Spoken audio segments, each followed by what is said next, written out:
Hello, and welcome to the turbulent world of Middle East soccer, or Mid East Soccer podcast. I'm your host, James Dorsey.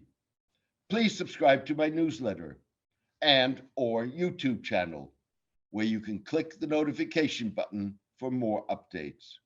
Also, allow me to thank all who have demonstrated their appreciation for my column by becoming paid subscribers. This enables me to ensure that it continues to have maximum impact. Maintaining free distribution means that news websites, blogs, and newsletters across the globe can republish it. I launched my column 12 years ago. To borrow a phrase from an early proprietor of The Observer, it offers readers, listeners, and viewers the scoop of interpretation.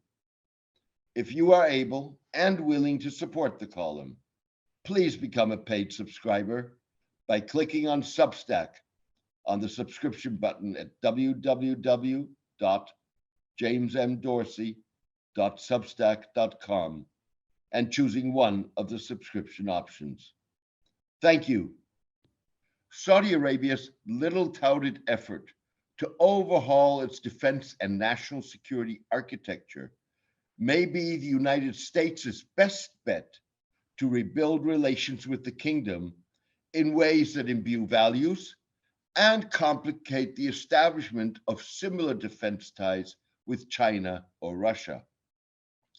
Through the vehicle of defense reform, the Biden administration has an opportunity to engage the Saudis on critical national security matters while safeguarding U.S. strategic interests and honoring American values, said political military analyst and former Pentagon official Bilal Saab. It's a wise form of U.S. assistance that isn't politically controversial, doesn't need much U.S. taxpayer money, and doesn't require a significant U.S. presence on the ground. It is perhaps the only way to reset the currently tense relationship by gradually rebuilding trust between the two sides, Mr. Saab concluded in a detailed study amid debate about the future of U.S. Saudi relations and controversy over a visit to the kingdom by President Joe Biden earlier this month.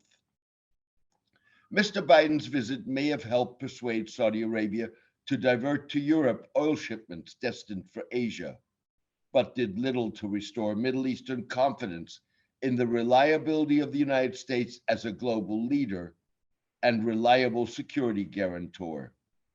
If anything, the visit served to rehabilitate Saudi Crown Prince Mohammed bin Salman's reputation, tarnished by the 2018 killing of journalist Jamal Khashoggi, with little in return of, for example, human rights in the kingdom. Drawing a comparison to Mr. bin Salman's Vision 2030 Economic Reform and Diversification Plan, Mr. Saab argued that the development of implementation mechanisms that are refined as plans move forward would determine the success of the defense and other change programs. What Riyadh lacks in Vision 2030 is not strategies or ideas. It has plenty of those, but processes that help them get from point A to point B. It's the same problem with the Defense Transformation Plan, Mr. Saab argued. The trick for well-intentioned American advisors involved in the Saudi Defense Transformation Plan is to get the Saudis to stop treating it as an end in itself and get them to work on essential processes they desperately need to defend the kingdom today and adequately plan for the future, he added. The overhaul of the defense and national security architecture, the most radical military reform since the creation of Saudi Arabia in 1932, aims to enable the kingdom to defend itself, absorb and utilize U.S. weapon systems, and make meaningful military and defense contributions to regional security, Mr. Saab said. If successful, the reforms would offer invaluable lessons for US military assistance across the region. So far, the kingdom has been the model of dysfunctional US Arab military cooperation, representing everything that has gone wrong in US Arab defense ties. Mr. Saab, who at the Pentagon had oversight responsibilities for US Central Command that operates in the Middle East, noted. For far too long, Washington has sold the Saudis and other Arab partners expensive weapons they either didn't need or know how to use and sustain properly, never bothering to assist them in developing their armed forces so they could ably assume their own national security duties, Mr. Saab asserted.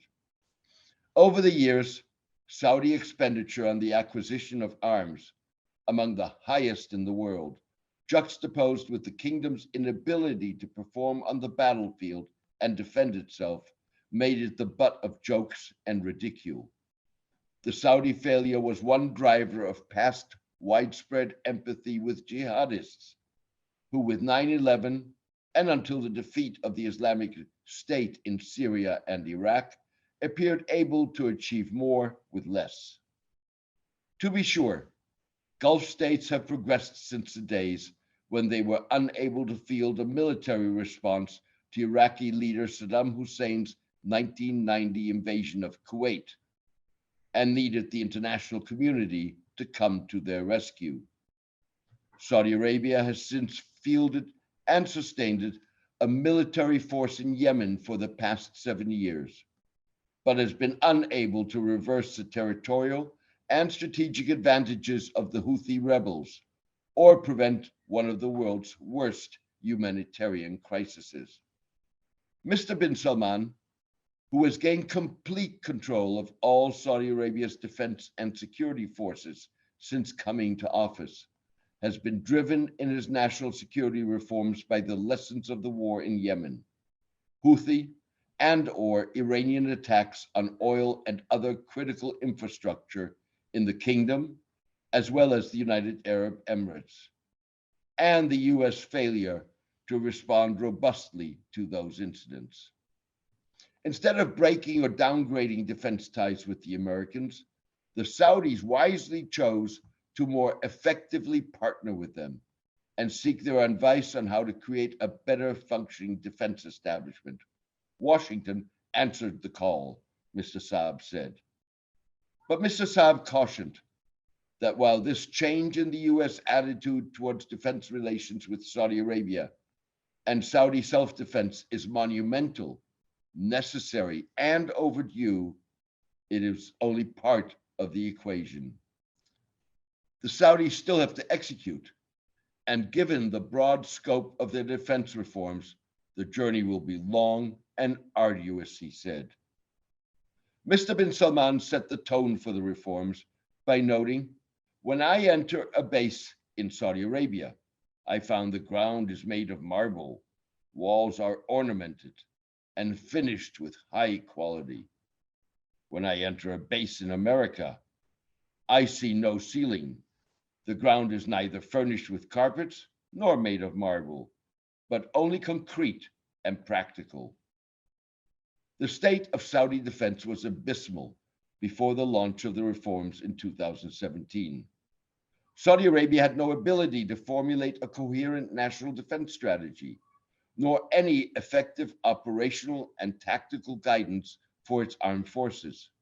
Vision existed only in the minds of one or two Western-educated royals close to the king, and there was no clear procedures to ably communicate strategic and policy direction to the military, Mr. Saab said.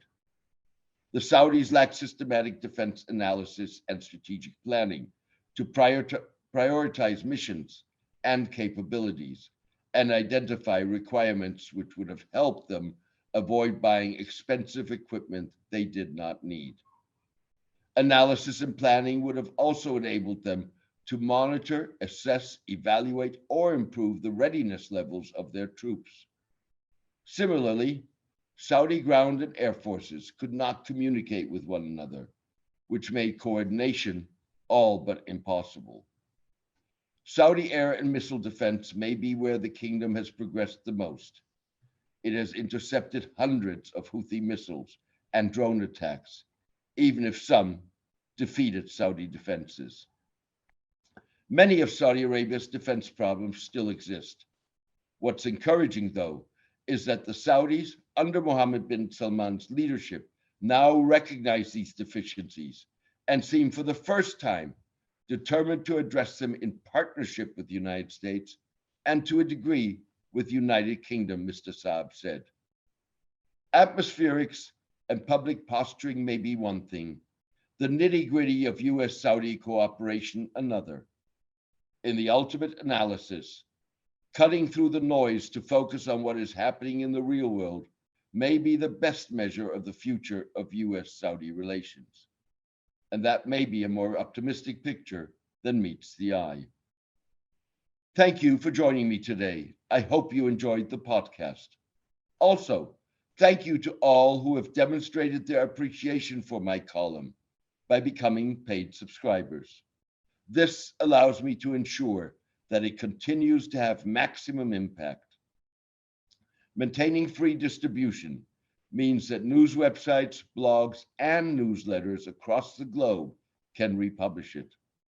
I launched my column 12 years ago.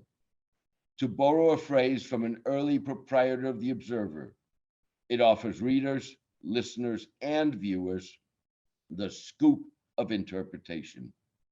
If you are able and willing to support the column, please become a paid subscriber by clicking on Substack on the subscription button at www.jamesmdorsey.substack.com and choosing one of the subscription options. Please join me for my next podcast in the coming days. Thank you, take care, and best wishes.